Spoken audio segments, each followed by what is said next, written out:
All right, guys, so our notes for today are going to be all about economic systems. Please make sure that you've opened the economic systems guided note assignment and you've got that tab open, and you will be typing into that document, and that is the document that you will be submitting for this notes section.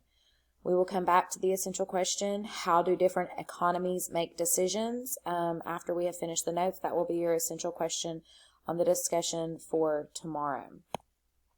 So your warm-up activity on these notes, use the space in your notes to respond to the prompts below. Please write in complete sentences. So your first thing, you don't have to know these answers. This is a warm-up, so it's just your best guess. What is an economy? You'll write one complete sentence to answer that. What does the economy look like in the United States? We've learned a little bit about that in government. I'll give you a hint. It has a little bit of something to do with free market. And then how do you participate in the United States economy? What do you do? So thinking about things that you may buy, that's probably the biggest way. Your parents' job could have a lot to do with the economy, your job. So those are some things you could list in your answer.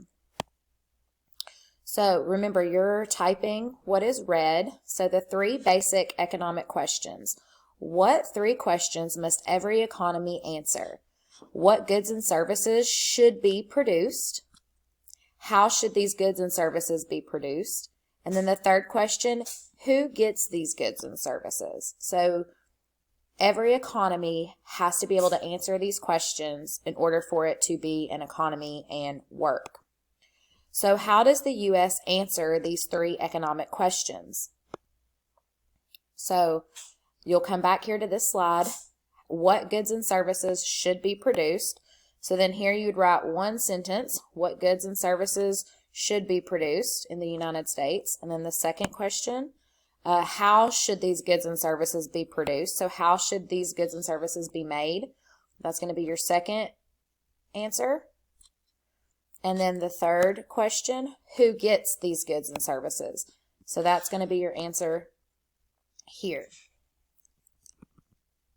So take a minute to pause and answer the questions. Next are economic goals. What should economies prioritize?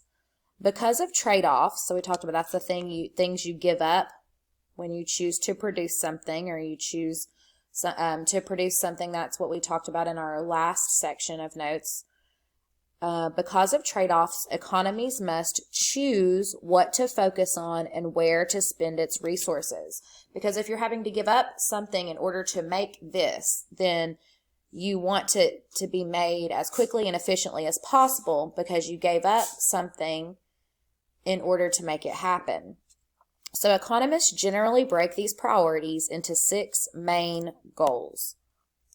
So economic goals. What are the 6 major goals for economies? So these are goals that economies want to reach. Economic freedom. There's goal number 1.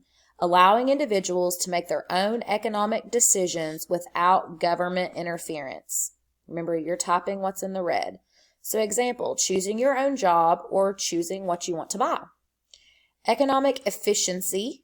Goal 2. Reducing waste while making sure most consumers are able to get what they want. Example, prioritizing full employment in your economy. So making full-time employment the main employment in your economy. Goal number 3 is economic equity. Evenly distributing the wealth of a nation to make sure there is fairness in allocating the resources. So it's saying that you should spread the wealth to make sure that it's fair and that everyone has a chance to get the resources or to create resources. Example, making sure there is no significant income gap in your country.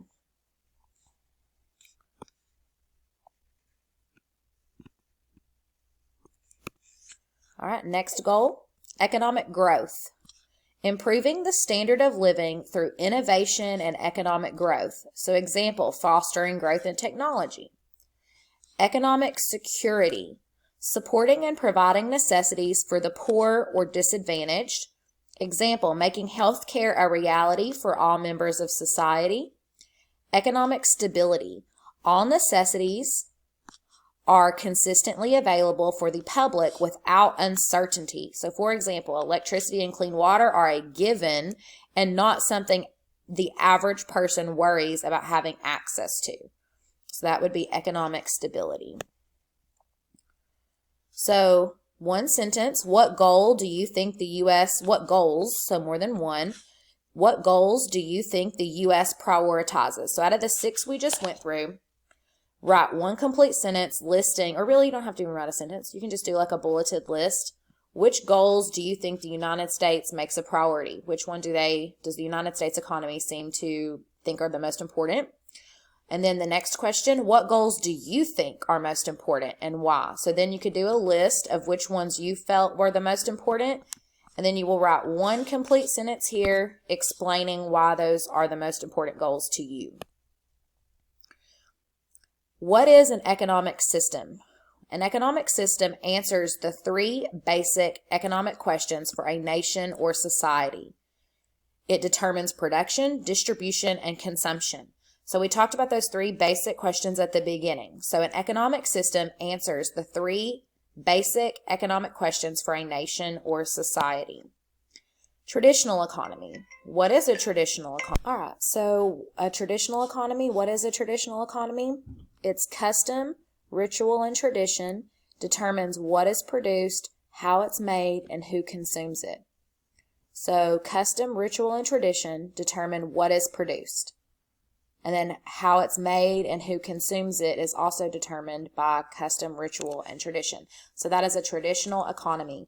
Work usually is divided along gender lines, often hunter-gatherer type societies, often prioritizes economic stability and security. So those are their main priorities when it comes to the economy, is stability and security. Next is a command economy. This is where all economic decisions are made by the government, usually a dictator. Historically ruled by a king or queen, emperor, or dictator, it usually requires citizens to work certain jobs or build certain things that benefit the ruler or the ruling class. It prioritizes economic stability. Socialist countries theoretically prioritize economic equity and security at the cost of economic freedom and growth. That's a command economy. So what command economies have you heard of in the past or in the present? So let's say you're going to list 2 command economies. So something that's been an economy that's been controlled by ruler, dictator, and emperor. What is a market economy? This is where all economic decisions are made by individuals and businesses with no government regulation. Adam Smith's invisible hand describes how goods and services are efficiently allocated without a government overseeing distribution. Prioritizes economic freedom, growth, and efficiency at the cost of economic equity. So remember, equity is like equal, or things being equally available to everyone. So it prioritizes freedom and growth and efficiency, but it does not prioritize equity or equality among the in the economy. All right, now we have a mixed economy. This is where all economic decisions are made by the government and the individuals. In the modern world, most economies fall into this category, though they usually favor the characteristics of either market or command. Government usually oversees or regulates markets, while individuals have a degree of choice. Government usually provides some goods and services. So this is a hint to you that in the modern world, so this is the United States, we are a mixed economy. All right, which economy sounds like the U.S. explained? That's what we just talked about. So one sentence, you would write mixed economy, and then you would need to explain why the United States is a mixed economy. And then this is your opinion on the second one. Which economy do you think works best? So one sentence about which economy you think would work best out of the 3, traditional, mixed, free market, or command. So there are 4. And then your second sentence, sentence number 2, would be why you think that. Once that's done, please submit your notes in the Canvas module.